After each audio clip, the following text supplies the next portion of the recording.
Okay. Good morning. Alam niyo po, isa po sa pinagpapasalamat ko kay Lord dito sa church natin ay ang church ko ay binigayaan ng Panginoon ng talent para maglingkod. Kaya yung worship team, no? Di ba't ang sarap mag-puri, sumamba sa Panginoon ng mga ganong puri ng mga awit, no? Parang nakakalimutan mo muna yung personal issue mo, nakakalimutan mo yung stress mo, nakakalimutan mo na may pasok ka pa na bukas. It is simply because you are worshiping God. And by worshiping God, it is as if na yung puso mo and para mo nang minamarinate, nilulunod sa proseso ng Panginoon. To the point na, alam mo, nagagaangan ka, nagiging hawahan ka, parang nagkakaroon ka ng soul therapy sa buhay mo. It is simply because of the worship, of the songs, and the praise na mga kinanta natin.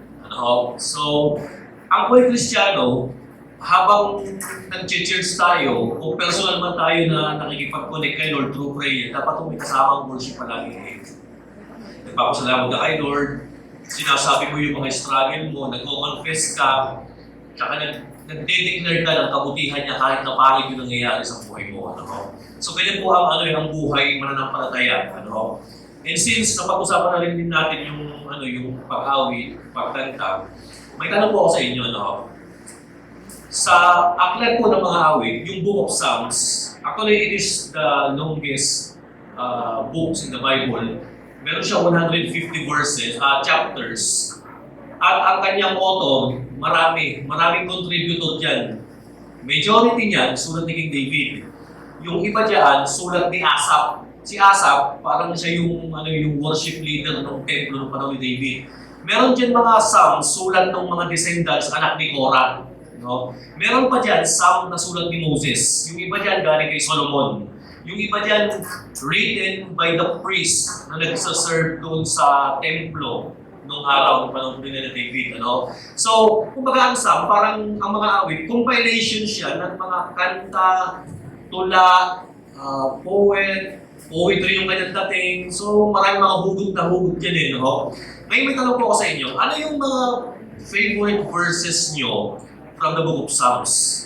Siyempre, hindi mo mawala din yung Psalms 23. Ayan, the Lord is my shepherd, I shall not be in want. Di ba? Nandiyan yung Psalm 100. Di ba yung kanta ni Don Moen, shout to the Lord of the earth. Di ba?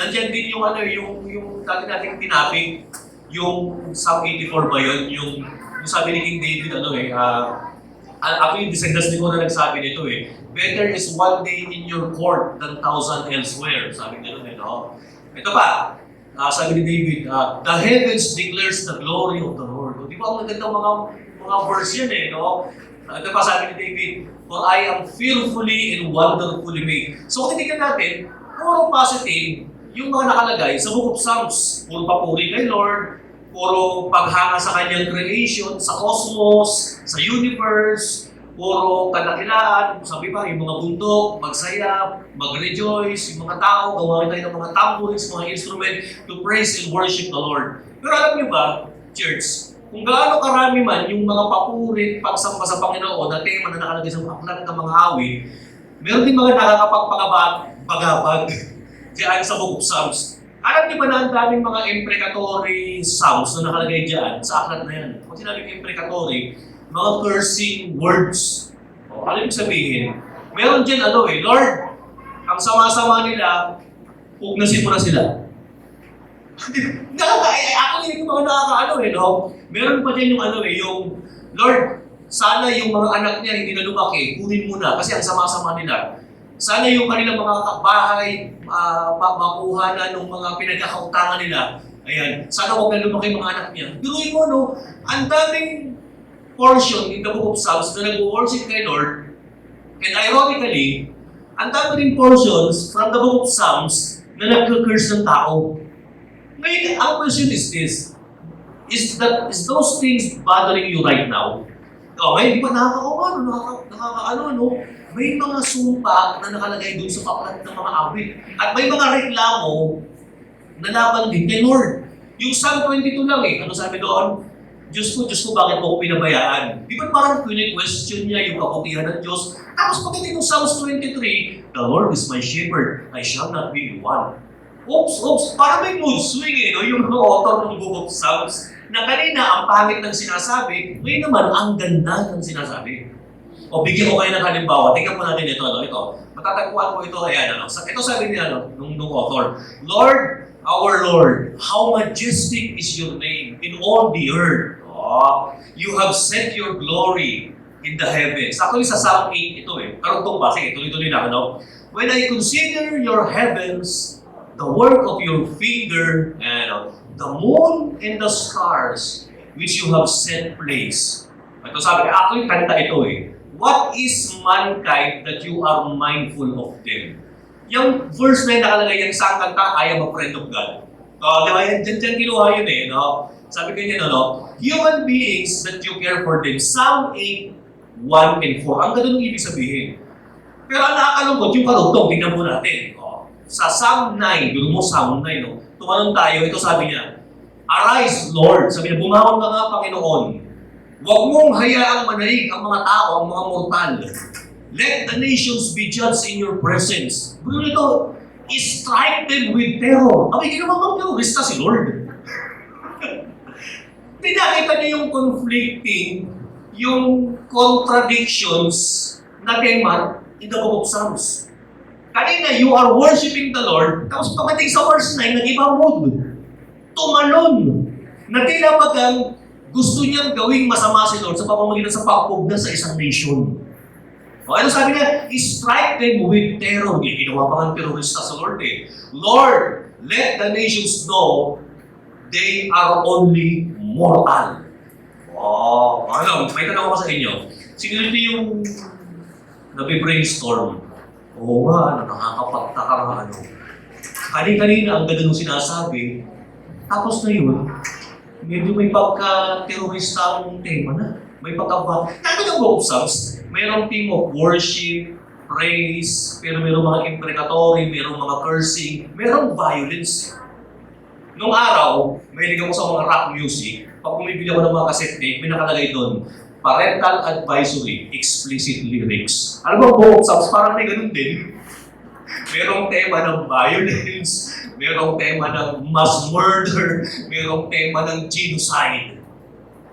Diba? Hindi ba sa inyo makagano? Oo nga, Pero bakit hinayaan ng Panginoon yan that those violent words were written in the Holy Book? O mamaya sasabihin natin ang dahilan. Tingnan pa natin another example. Psalm 10:1. Tingnan nyo ito. Makakaroon ito.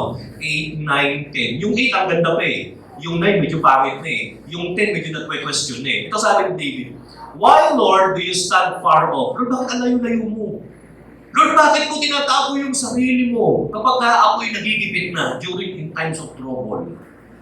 Nasaan yung coolness ng author ng Book of Psalms? Bakit pagdating dito, it is as if he is questioning the love of God para sa kanyang buhay. Ano kaya ang sagot? Ano kaya ang dahilan? Okay, tingnan natin ang dahilan. Ako na tingnan ng ating insight. Psalms, emotion in every note. Wow, the Book of Psalms, it has emotion in every note. Okay, tingnan natin Number one na dahilan, para natin mas maintindihan pa mga kapatid, yung Book of Psalms. Tingnan natin yung mga nakalagay dito. Merong worship. Psalm 100, shout to the Lord on the earth, let us sing. Diba? Merong thanksgiving, give thanks to the Lord. Actually, pagkakala ko yung kantang give thanks, doon din nakuha yung idea. Give thanks to the Lord. Meron namang offering. Lord, magdadala kami ng mga bulls, mga rams, mga pagkakahain sa iyong templo kayo magpapasalamat kami. Merong offering na tema. Pero ang nakaka-disturb dito, yung merong imprecatory. Pag sabihin imprecatory, cursing. Kaya man binasa natin kanina. So, ang Book of Psalms pala, ganito kasi nangyari dyan mga kapatid, bakit may mga negatibo na kalagay dyan? Di ba yung mga tao nung araw ng Old Testament, pagka ikaw ay kilalang tao at meron kang isinulot na tula, i-compile mo yan. Ito yung mga sulat ni David, mga akda ni Moses, yung mga sinulat ni Asaph, mga songs ni Korah, yung mga priest, pinagsama-sama nila. to the point na bang, ito na, nilagyan na nila ng, kinumpile na nila, o basahin natin ito yung Book of Psalms. Pero kung minsan, ito, may mga tanong tayo eh. Pastor, ang Book of Psalms ba inspired pa rin, Word of God pa rin, kahit na mayroong content ng violence and murderous intent and revenge, vindications, and imprecatory themes sa Bible. Oo. Alam niyo, may mga dahil kung bakit hinayaan ng Panginoon yan na mailagay dyan. At marami tayong matututunan dyan. Sige, tingnan natin ito, no?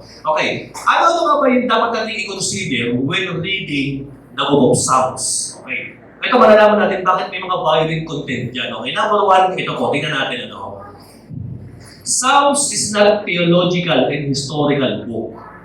They are, sabi ko nga rin, they are compilation of poetry which isn't to explain things about God, but gives images and stories that reflects daily experiences in life. O tanda natin, ang aklat po ng mga awit, hindi po siya isinulat para turuan tayo ng mga bagay patungkol sa Diyos. Ang Book of Psalms po, kaya po yung isinulat yun ng mga tao na nakakaranas ng pagsamba, paghanga sa Diyos, nakakaranas ng kapighatian sa buhay, nakakaranas magkaroon ng heartbreaking moments in life, nakakaranas ng frustration, nakakaranas ng mabuli sila sa buhay nila, sa community nila. Ito yung mga tao na nagsulat na nakakaranas sila ng pag-uusig. Kaya parang may mga ganong may mga ganong tema na gusto nilang maghiganti, gusto nilang manapak na, gusto nilang kung ano-ano ng ano. Kaya kasi ganyan, it tells us and it reflects the daily experiences of every life in the Old Testament. So number one, ang Psalm pala, hindi pala siya theological book, hindi pala siya historical book na nagsasabi ng mga bagay patungkol kay Lord. Although, meron dyan sa Psalm na mga theological things, na gaya ng mga pagpuri kay Lord, yung sovereignty of God, pero yung mga imprecatory themes dyan, yung mga imprecatory chapters dyan, hindi niya tinuturo yung mga bagay na patungkol sa Diyos, mga kapatid. Ayan, number one ay consider natin, ang Book of Psalms pala, libro pala yan ng mga tao may hugot sa buhay, kaya pala may mga ganyan. May mga kasawian, may mga paghihiganti, may mga galit, may mga hatred. And at the same time, may mga worship, may mga praises, may mga admirations patungkol din sa Diyos. O, di ba naiintindihan natin ano? Pangalawa, ito, tingnan po ninyo ito. Ano? Second thing to consider, ito po. Dapat i-consider natin that Psalm is like a journal or diary. Sino dito yung nagda-diary, yung nagdo-journal? Nagda-diary, hindi po yung nagda-diary. Nagda-diary. Di ba pag nagda-diary ka, nag-journal ka, sinusulat mo lahat yung mga bagay na nangyari sa iyo itong araw na ito. Panginoon, nakita ko yung crush ko.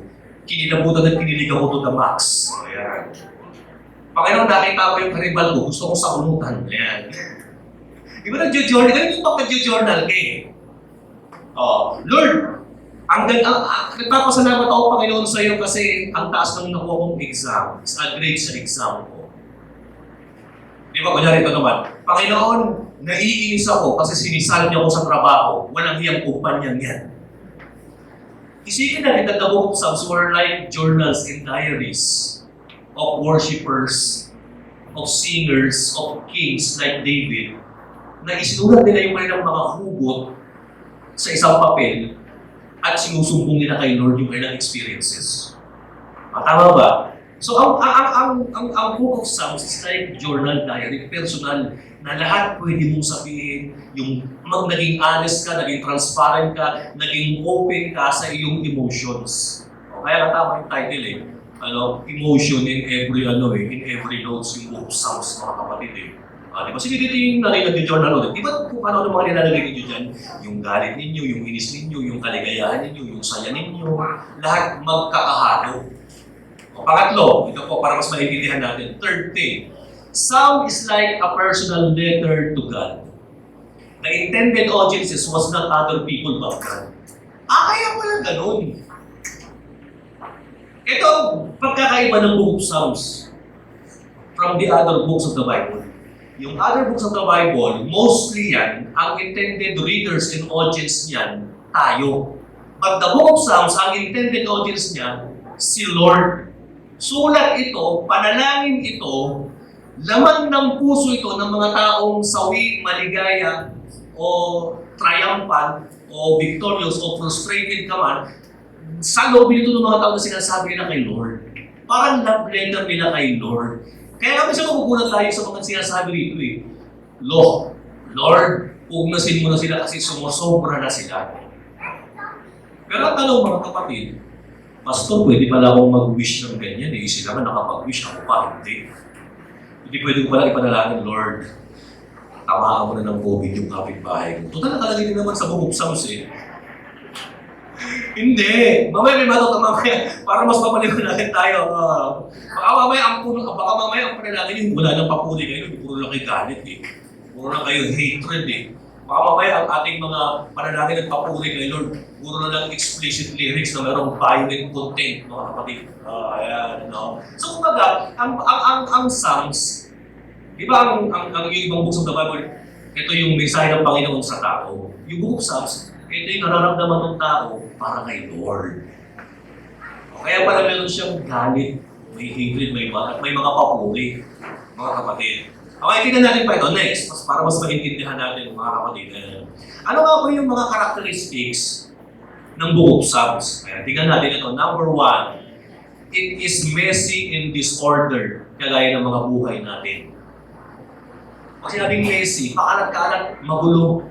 Totoo nga eh. Basahin yung Book of Psalms, yung 150 chapters. Yung una, maganda yung sinasabi. Actually, sa Psalm 1:1 mapalad ang tao na kay Lord yun ang sabi niya eh. Pwede din sa verse chapter 2, bakit na naman yung sinasabi? Chapter 3, maganda. Paano siya eh? Patalon-talon. Minsan may pakit natin, minsan may magandang tema. Di ba tapuhin natin ganun din? Minsan may masarap na timpla, minsan may pangungok na timpla. Aminin mo na, mga kapatid.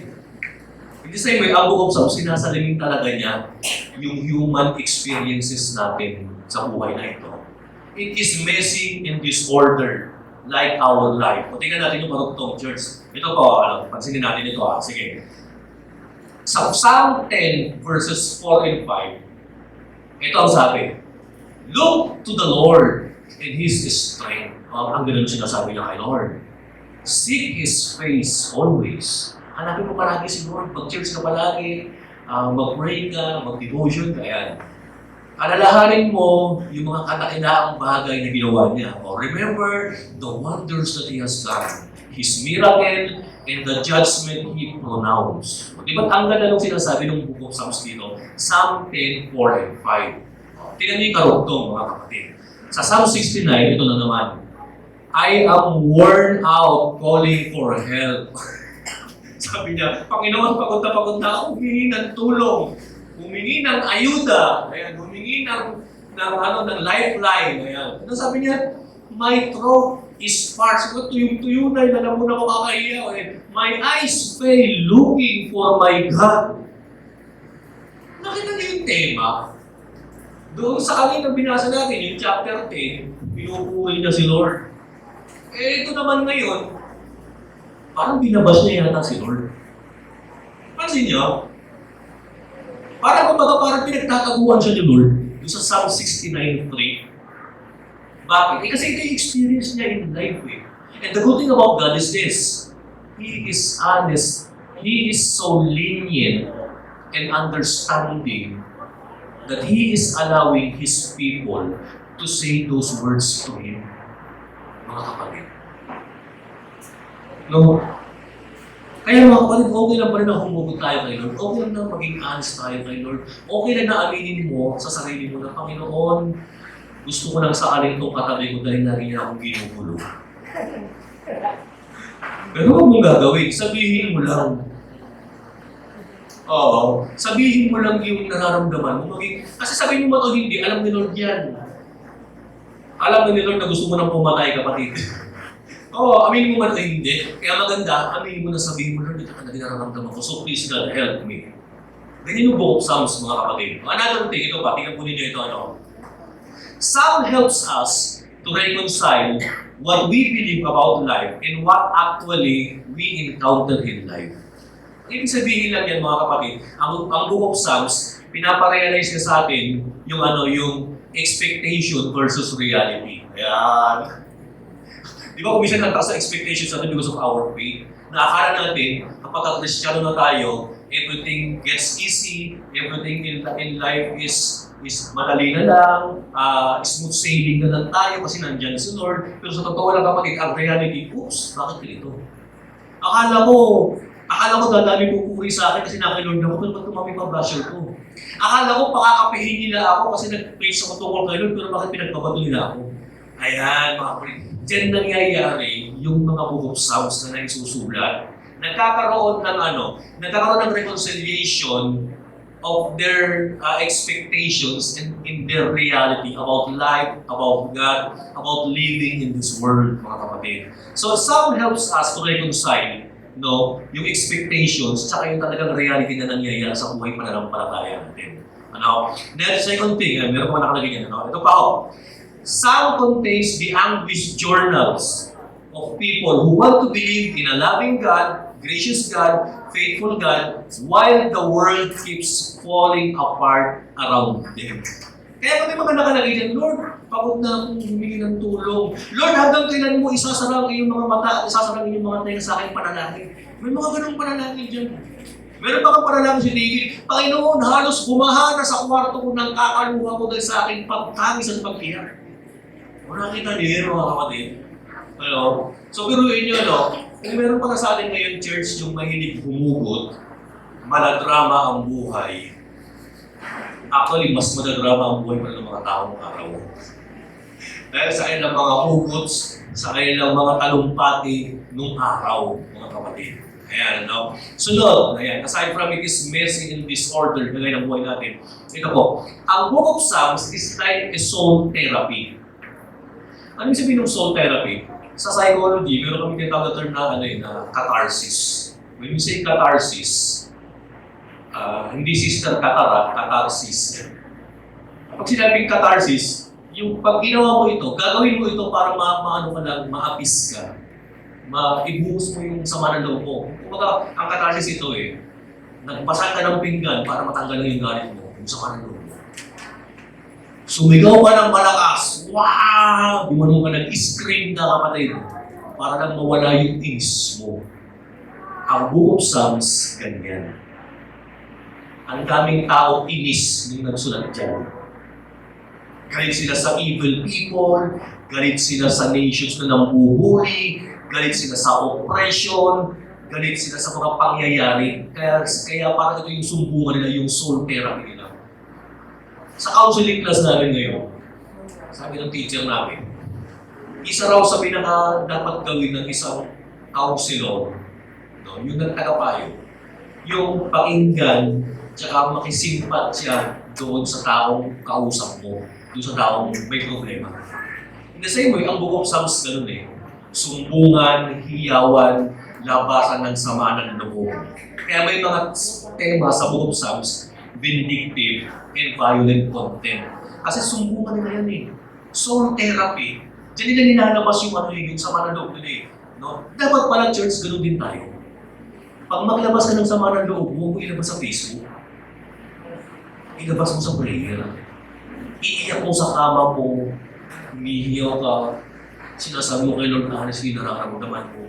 Kung sabihin mo kay Lord, Panginoon, hindi ko na kaya yung pambubuli, pambabash, yung pambabastos na ginagawa sa akin. Lord, pinagtulungan nila ako. Panginoon, gusto ko na silang patulan, gusto ko nang magwala, gusto ko na lang maging incredible hawk sa opisina, Lord. Kasi ito na talaga, Panginoon, bibigay na ako. Pero, tingnan nyo to, church. Para sa ninyo, pag natapos yung mag-pray ng ganyan, ano feeling? Di ba parang gumagaan? Ano ang mga nakilala dito? Ang Book of Psalms, parang soul therapy. Sumbungan ng sama ng loob. O di ba tayo nga pagka nai-shoutout na natin yung sama ng loob natin sa Facebook, pagka naparinggan na natin yung tawag sa ating paringan, di ba gumagang na yung pakiramdam mo? Tapos may magko-comment, mati-trigger ka na naman ulit. O, di ba? Ito same ang Book of Psalms ganyan. Kaya na huwag natin sasabihin sa Facebook. At huwag din natin sasabihin sa kapwa natin. Yung sama ng loob, sa kapwa natin. Kasi baka mamaya mag-away-away ang tao Alam mo, the best thing that we should do, pagka meron tayong mga grudge, mga hatreds, mga kinikim-kim, mga frustrations, at mga failures in life, don't tell it to people. Tell it to God. Okay. Sabihin mo, hindi naman ng mga yung mga author ng Book of Psalms sinulat nila, sinabi nila kay Lord. Kaya lang nangyari, intention ng Panginoon to compile them and to bring this message in our times sa panahon natin, mga kapatid. So yan, unang characteristic, messy and disordered yung Book of Psalms. Pangalawang characteristic niya ito, soul therapy. O pangatlo, tingnan po natin ito, kapatid. Basahin natin yung Psalm 88. Actually, nakalagay na dyan, divine.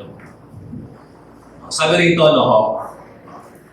O Lord, the God who saves me, day and night I cry out before you. Next, chapter 2, verse 2. May my prayer come before you. Yan.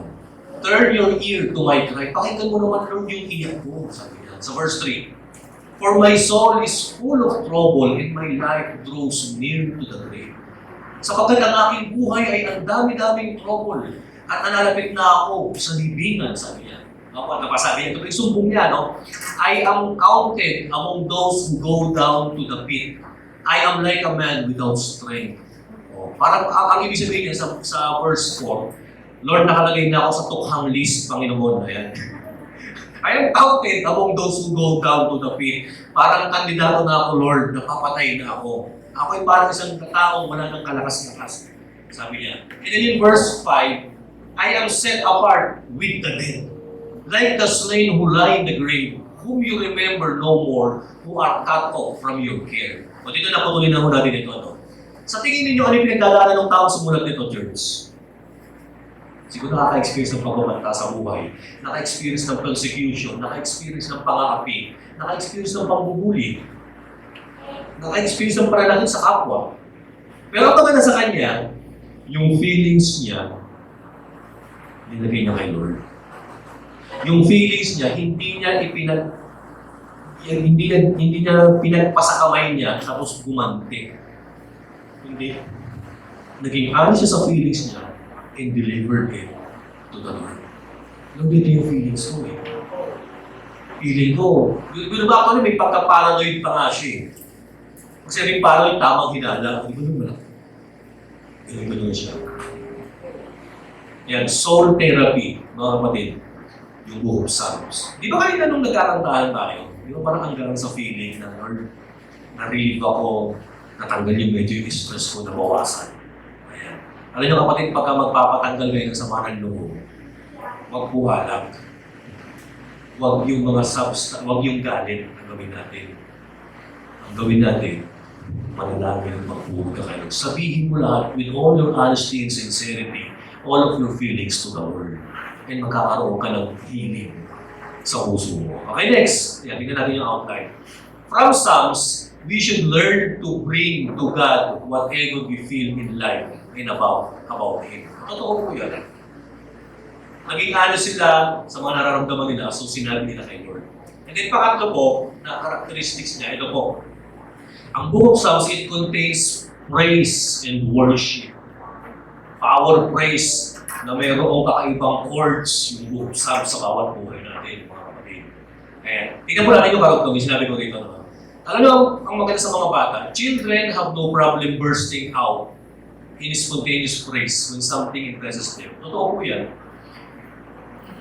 Isa sa mga nagustuhan ko, kaya gusto ko yung anak ko si Julia. Yung bang pagka namamangha siya, grabe palagi yung pagpuli niya. Sa bahay nila mama, mayroong pusa ron. Pero yung pusa nila, pangit-pangit, walang buntot. Kung baka walang buntot tapos ang hirap ng hawakan ng ilang-ilang, pangit talaga ng pusa, iba kulay Mukhang mapa yung kulay. Pag nakikita ni Julia yun, Daddy, tingnan mo yung pusa ko, walang buntot, ang ganda. Tapos sasabihin niya, meow, meow. Ang natutunan ko sa batang ito, kung paano magpuri, mamangha, matuwa sa creature ng Panginoon. Ang Book of Psalms, ganyan din. The reason why there are so many praises and themes of worship that is written in the Book of Psalms, it is simply because yung mga author ay parang bata na namamangha sa kadakilaan ng Panginoon.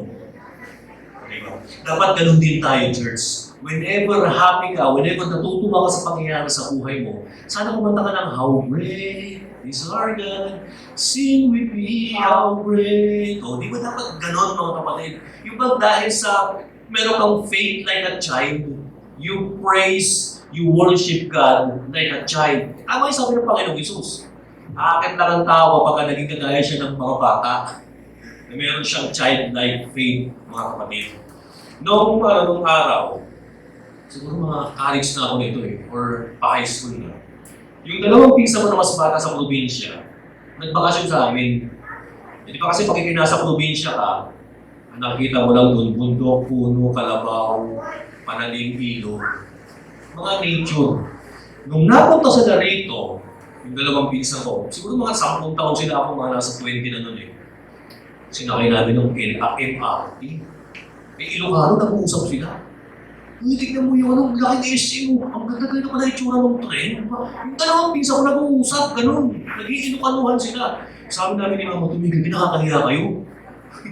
Parang kayo nakapunta sa ibang planeta. Ano yung ang bata ganyan mag-worship? Ganyan mamangha, mga kapatid. Kaya there is no problem in children of bursting out an spontaneous praise to God, mga kapatid, when something impresses them. Nakakatuwa ang mga bata pag namamangha sila, uy, ang ganda-ganda, ang galing, wow! Mga ganun sila. Tapos mamaya-maya may nakita silang aeroplano sa may paklaran. Uy, laki ng aeroplano! Sabi ko, tigil mo lang, ingay mo, sabi ko. Ganyan din ba kayo pagka namamangha kayo? Alam niyo yung mga gusto ng Panginoon, childlike faith, childlike praise, and worship to Him, admiration. So makita natin ang Book of Psalms, iba-iba ng tema. May galit, may hatred, may worship, may admiration, merong vindictive, merong revenge, paiba-iba no? Kagaya ng buhay natin na na-experience natin. Kanina lang masaya ka, hindi mo na naman ang timpla mo. Nag-cheers ka kung nagbago timpla mo. Pag uwi mo, nakasalubong mo na naman yung best friend mo, hindi pa na naman ang mood mo. Pati. Ganun din ang Book of Psalms. Okay, next, ano pa ho? Ano pa nakalagay dyan? Ito, ang Book of Psalms, another characteristics niya is realignment. Paano ko nasabing realignment, kapatid? Bakit? Pasilin po ninyo ito. Example si David. Mababasa natin yung mga events, mga stories ni King David in the book of 1st and 2nd Samuel. Actually, sa Chronicles, nahapyawan pa si David. Book of Chronicles. Samuel and Chronicles. Ayan, makita natin yung kwento ni David.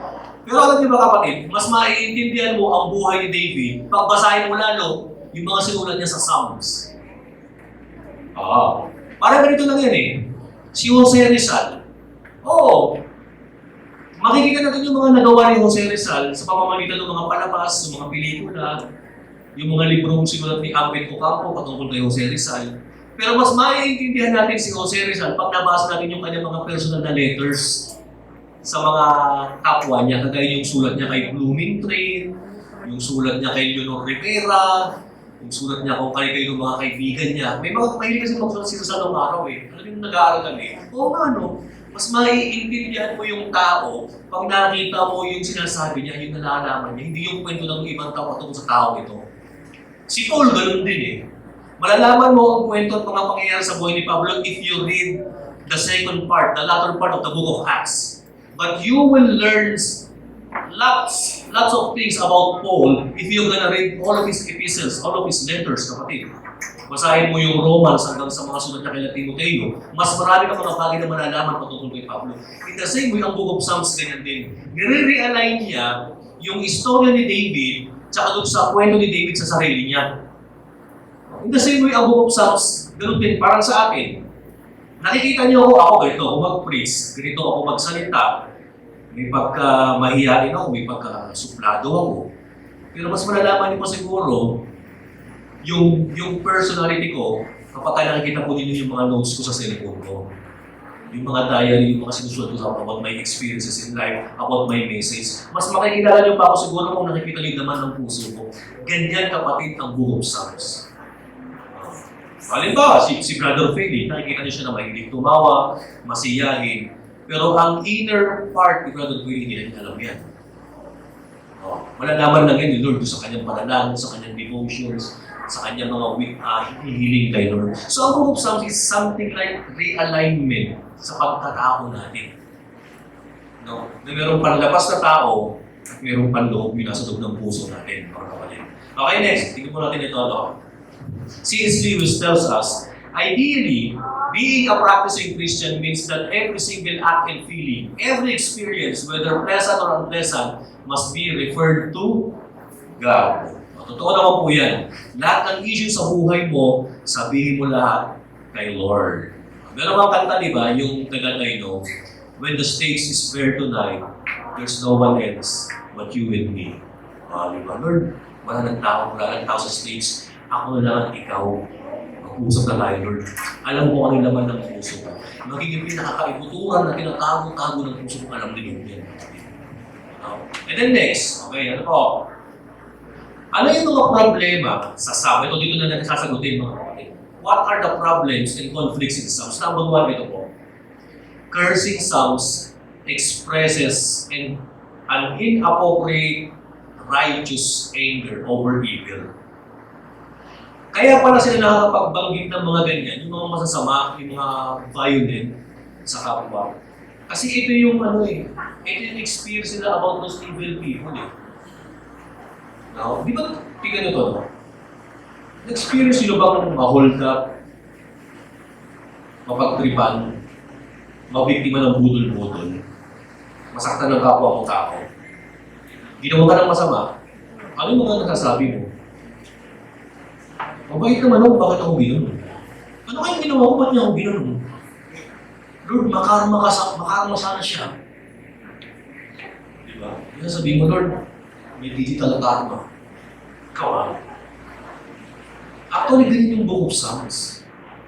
Meron siyang, it is an expression of inappropriate righteous anger over evil na ginawa sa kanila. Kung gusto nyo mag-example tayo, tingnan natin ito, church. Ayan. Psalm 109, 8-11. Tingnan nyo ito, grabe. Ito po yung ginawa ng mga masasamang tao sa mga Israelita. Ito naman yung response ng mga Israelita sa mga masasamang tao gumawa sa kanila. Actually, si King David nagsunyata nito eh. Ano sabi ni David? May his days be few. Ano pa? May another take his place of leadership. May his children be fatherless. Ano yung sabihin nyo? Kapag yung mga anak niya mawala ng tatay, di ba parang mamatay ka na sana? Nagawal kayo prayer yan, ha? Ano pa? May his children be fatherless and his wife a widow. Mapalo na sana yung asawa niya. Ano pa sabi niya?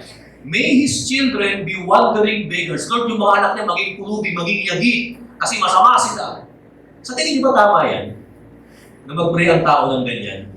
Hindi. Pero bakit nasulat sa Book of Psalms? Ano pa sabi niya? May they be driven from their ruined homes. Lord, palayasin niyo sila sa kanilang mga barong-barong. Grabe yan, lupit. Ruined homes na kayo tinitirahan, palalayasin pa. Ito pa, may a creditor seize all he has. Nawa, Lord, yung mga tao pinagkakautangan niya, kunin na lahat yung kanyang mga property. May strangers plunder the fruits of his labor. Psalm 109, 8-11. Kung nakita niyo yun mga kapatid, masyadong vindictive, vengeful, and full of revenge yung tema. Bakit? Kasi it is an honest response towards evil people na nag-inflict ng pain and suffering sa kanila mga kapatid. Sana naman kapatid, huwag naman natin gawing memory verse po ito Tinanong ko sa school ninyo sa JMRC, alam memory verse ninyo, itong sinabi mo eh. Ay, hindi dyan makakabot sa'yo, demonyo ka ba na? Hindi, honest feeling. Ano pa? Another example pa, meron pa ba? Ito matindi.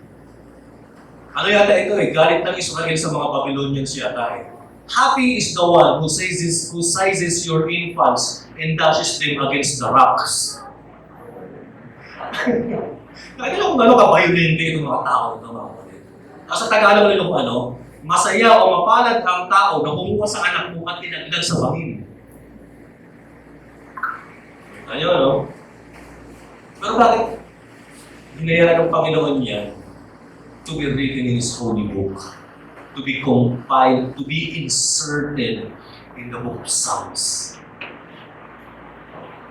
Kasi nga, balik tayo sa number 1. Yung number 1 ulit sige. Kasi nga, cursing psalms expresses an inappropriate righteous anger over evil. Actually, yan mga inappropriate anger over evil. Second thing, pangalawa, cursing psalms expresses spiritual immaturity corrected by the New Testament. So, ibig sabihin pala yung mga binasakala ng mga violence na yun, mga immature and inappropriate response pala yan na ikinorek ng Biblia sa New Testament. O, ano sabi ng Panginoong Isus? Nasasabi, mata sa mata, pangil sa pangil. Pero sabi ng Panginoon, but I say to you, love your enemies. Pag binato ka ng bato, batiin mo ng tinapay. Sinasabi ko naman lagi niya parang palaman ng kapatid. Di ba totoo? Kinokorek ng New Testament Ano sabi ng Panginoong Isus? Forgive your enemies and pray to those who persecute you.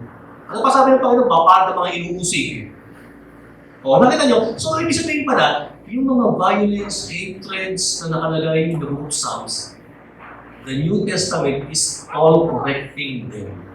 Na pagamat naging honest ka kay Lord, pero sabihin mo pa rin kay Lord, at ipag-pray mo kay Lord that you will be healed of those violent intent and content na nasa puso mo, kapatid.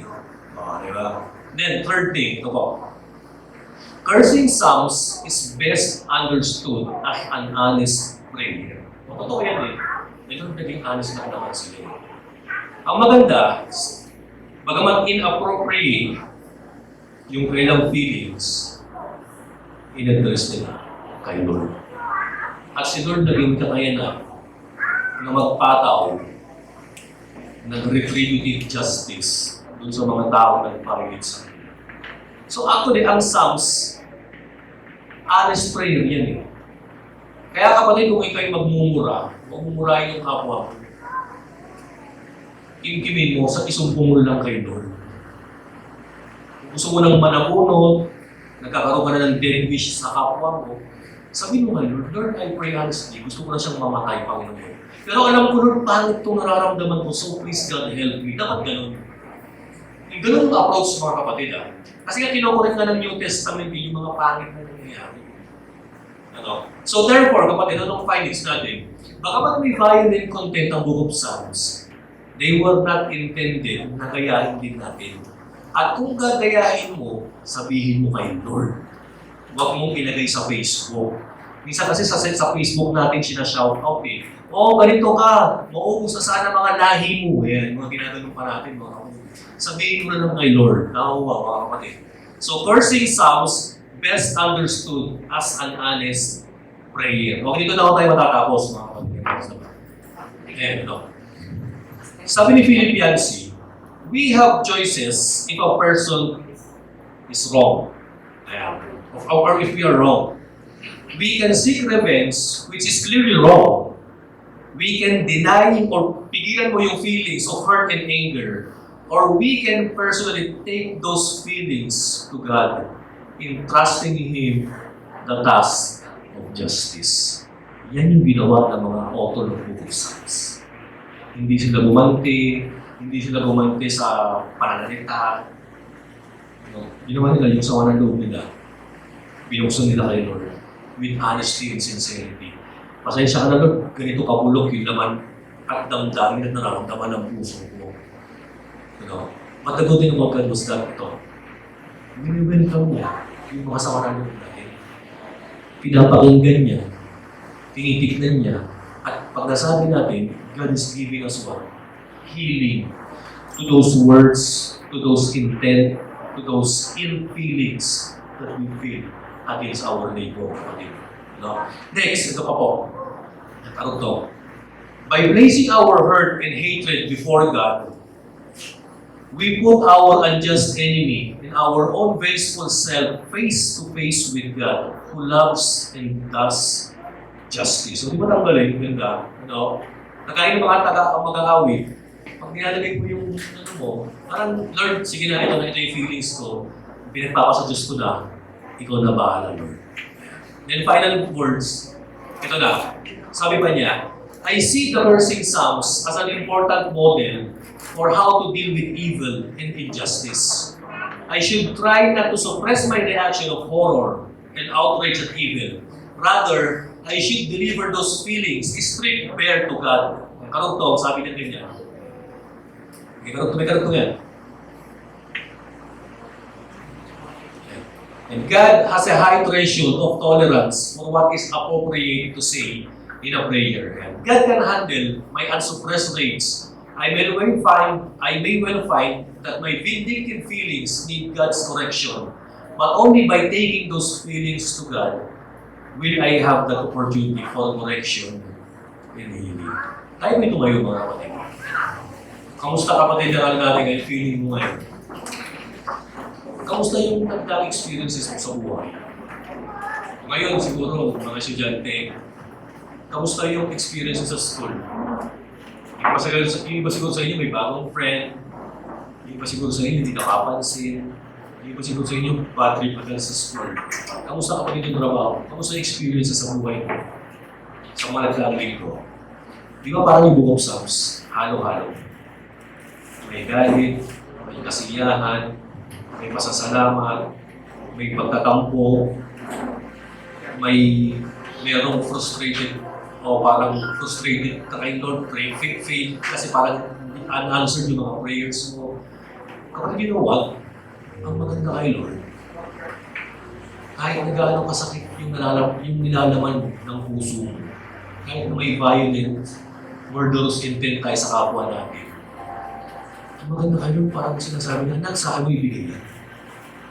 Sabi mo sa akin. So kapag the next time na magkaroon ka ng ganyan mga wishful thinking, yung nag-wish ka ng masama sa kapwa, sabihin mo na kay Lord, subo mo kay Lord. Gayahin natin yung ginawa ng mga psalmists, that every experiences of their life were like diaries and journals. Malungkot, masaya, kabiguan, katagumpayan, kasawian, heartbreaking moments, victorious moments, successful moments. Lahat yung pinumpay nila, sinabi nila kay Lord. Dito natin ma-appreciate si Lord. Si Lord, hindi niya tayo agad yung anak, mali yung feelings mo. Huwag dapat ganyan eh. Hindi eh. Our Lord is willing to hear anumang kabayolente yung wini-wish mo. Pero maganda kay Lord, pag nasabi natin sa Kanya, that would be the time that God heals us, heals your heart, your emotions, your mindset, para hindi ka na mag-continue mag-isip ng ganyan at mamuhay bitterly ka kaya. Ano yung problema sa ating mga tao? Ito kasi ginagawa natin. Pag galit tayo sa kapwa natin, yung galit natin inaalagaan natin. Hindi natin inaalis, honestly sabihin kay Lord eh. Kinikim-kim natin ito to the point na nagplapla na tayo ng revenge, nag-iisip na tayo ng masama. No, yung iba nga sa point na sa sobrang galing, papakulang mo ba kapatid eh. No? Hindi dapat hindi ganun eh. Dapat kay Lord na natin sabihin. Ang maganda kay Lord, anak kahit ganyan ang naiisip mo, huwag kang mahiya kasi alam naman ni Lord yan eh. Sabihin natin sa Kanya, with all honesty and sincerity, yung laman ng puso natin. Ang maganda kay Lord, sa Panginoon merong healing. Sa Panginoon merong soul therapy. Sa Panginoon merong pag-aanan. No? At alam niyo ba kapatid, once that you have connected your heart into the hearts of God, yung basura sa puso natin, yung galit, yung pag-iganti, yung violence, yung hatred, kukunin niyo ng Panginoon. And then He's going to transform it with what? With love, with patience, with kindness, at sa gayon, nag-iiba na yung tingin mo sa kapwa-kapwa. Okay, na-appreciate natin yung Book of Psalms. Sana kapatid gayahin natin sila. Lahat ng sama ng loob mo, lahat ng katagumpayan mo, lahat ng papuri mo, kailangan maganda ipinapaalam natin kay Lord. Ipaalam mo man yan o hindi, alam naman ni Lord yan eh. Pero mas maganda, with honesty and all sincerity, Lord, mag-usap tayo, sasabihin ko ito sa inyo. Ayan. Sa prayer natin naman din mga kapatid eh, Thanksgiving, nagpapasalamat ka, okay, nagsusumbong ka kay Lord, nagsasabi ka ng tampo mo, nagsasabi ka ng mga unanswered prayer, kasi nag-question ka, ang maganda ka ng year lang. Pakinggan mo. Pakinggan kita. Minsan si China, may yung anak ko, there was a time na may nakalimutan akong gawin, may pagkukulang ako. Nasulitan niya ako. Oo. Pero imbis na magalit ako sa kanya, natawa lang ako eh. Oo nga no. Nagsungit yung anak ko, buti sinabi mo, sabi ko sa kanya. Si Lord, bagamat mo ng pagkukulang, God wants us. Gusto ng Panginoon na sabihin din natin yung real nararamdaman natin sa Kanya. Ito kahit mag-question ka, Lord, bakit ito nangyari? Bakit ito? Parang, why God, why have you forsaken me? Ano yung mga? So ngayon mga kapatid, nakita natin yung Book of Psalms. The challenge for us is this, gayahin natin. Gumawa tayo ng journal. At gayahin natin, sabihin natin sa Panginoon din ang bawat nangyayari sa buhay. Tayo yung muna yung manalangin. Father, salamat O Lord, for once again you have revealed unto us, O Lord, the beauty of your book, the Book of Psalms. Lord, tama nga naman, yung mga bawat buhay namin, parang may kanya-kanyang genre ng kanta. May masaya, may malungkot, may matagumpay, may kasawian, may galit, may tampo, may senting tema ng kanta ang bawat buhay namin. Pero maganda Panginoon, sa kabila Lord ng paiba-ibang genre ng buhay namin, sa kabila Lord ng paiba-ibang timpla ng mood namin, nandyan kayo Lord, willing pakinggan yung saloobin namin. And because of that, Father, we are so much thanking you, Panginoon. Thankful kami, Panginoon, sa iyo. Dahil Lord, kahit na invalid yung feelings namin, hindi maganda, nandyan pa rin kayo, willing to listen, willing to talk with us, Panginoon, and willing to transform us. Nawalord kagaya nila King David, nawalord ang buhay ng Panginoon sa pang-araw-araw, ay maging journal at personal letter sa iyo. Gumawa kami ng ganyan, Panginoon. Nang sa ngayon, Father, magkaroon kami, Lord, ng intimacy with you. To the point, Lord, na talagang nagkakaroon tayo ng close relationship. Father, salamat o God sa Book of Psalms. Ito po aming panalangin. In Jesus' name we pray. Ang lahat po ng anak ng Diyos ay magsabi na, Amen. God bless. Wow.